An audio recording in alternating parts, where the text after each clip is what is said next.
તો ગાંધીનગરમાં ટાઇફોઇડના કહેરને લઈ કોંગ્રેસ મેદાને આવ્યું છે। કોંગ્રેસનો મનપા કમિશનરની ચેમ્બરમાં વિરોધ। કમિશનરની ચેમ્બરમાં માટલા ફોડીને વિરોધ નોંધાવ્યો। જે.એન. વાઘેલાનો ચેમ્બરમાં ઘેરાવ કરવામાં આવ્યો। ટાઇફોઇડના કહેરને લઈ કોંગ્રેસ આક્રમક મૂડમાં જોવા મળી। ટાઇફોઇડથી અત્યાર સુધીમાં 2 બાળકોના મોતનો કોંગ્રેસે દાવો પણ કર્યો છે। બીજી બાજુ મનપા કહી રહી છે કે બંને બાળકોના મોત ટાઇફોઇડથી નથી થયા। મનપા કમિશનર જે.એન. વાઘેલાએ નિવેદન આપ્યું। હાલ સારી ક્વોલિટીનું પાણી આવતું હોવાનો તેમણે દાવો કર્યો છે। એટલે કે અત્યારે જે પાણી આવી રહ્યું છે એ સારી ક્વોલિટીનું છે। કોઈ પણ મિશ્રણવાળું કે ગંદુ પાણી લોકોના ઘર સુધી નથી પહોંચી રહ્યું। તંત્ર રાત દિવસ કામગીરી કરી રહ્યું છે।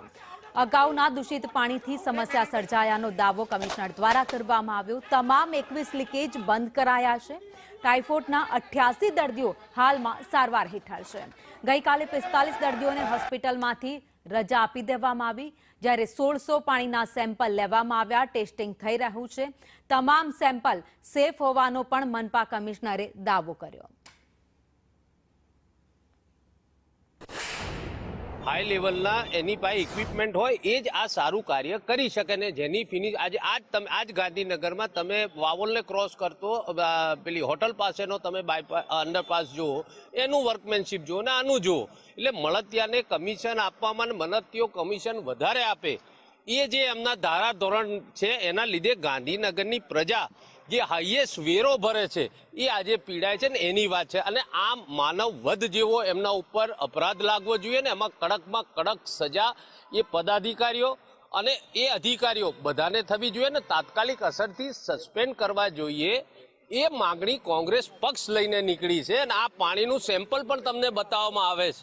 મને ઘણી દુઃખની વાત છે કે આજે આ બાબતે મીડિયા જેટલું કરશે એ ખરેખર સાચા અર્થમાં જનસેવા છે અને કુદરત તમારા ઉપર આશીર્વાદ આપશે। કારણ કે આ ઘોર નગરોર તંત્રને પોતે આપે જ વાત કરી કે જેમ આ ભાઈ ક્રિકેટ રમવા ગયા છે, અહીંયા હમણાં ખરબો રૂપિયાના ખર્ચે સંગીત સંધ્યાઓ કરે છે, જ્યારે પ્રજા પીડાય છે ત્યારે એમણે શું કરવું જોઈએ એની પણ જો એમને સૂઝ ના હોય ને, ગુજરાતના મુખ્યમંત્રી અહીં બેસતા હોય, કેન્દ્રના ગૃહમંત્રી અહીંના સાંસદ હોય, તે છતાં આ પરિસ્થિતિ ગાંધીનગરની પ્રજાની છે ઘણી દુઃખનીય છે। એમના માતા પિતાથી લઈને દરેકની ખાવાની વ્યવસ્થાથી લઈને બધું અમે ત્યાં આગળ એરેન્જ કરેલું છે અને એ બધી જ જવાબદારી કોર્પોરેટરશ્રીઓએ ઉઠાવેલી છે।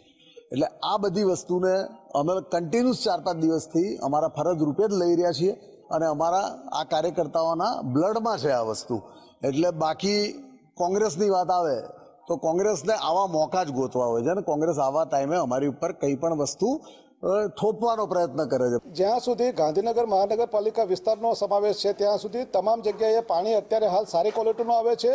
આમ છતાં કોઈ પણ સોસાયટીમાંથી કે વિસ્તારમાંથી પીવાના પાણીના ટેન્કરની રજૂઆત માટે અમારી પાસે રજૂઆત થાય તો અમે પીવાના પાણીની વ્યવસ્થા કરી આપ્યા છીએ। જનતા ત્રસ્ત હોવાનો નહીં, તંત્ર એને રાત દિવસ કામગીરી કરી રહેલું છે અને પીવાના પાણીનો એનો કોઈ પ્રશ્ન નથી અને એના માટે પૂરેપૂરી વ્યવસ્થા છે। રાત દિવસ તંત્ર એના માટે કામગીરી કરી રહ્યું છે।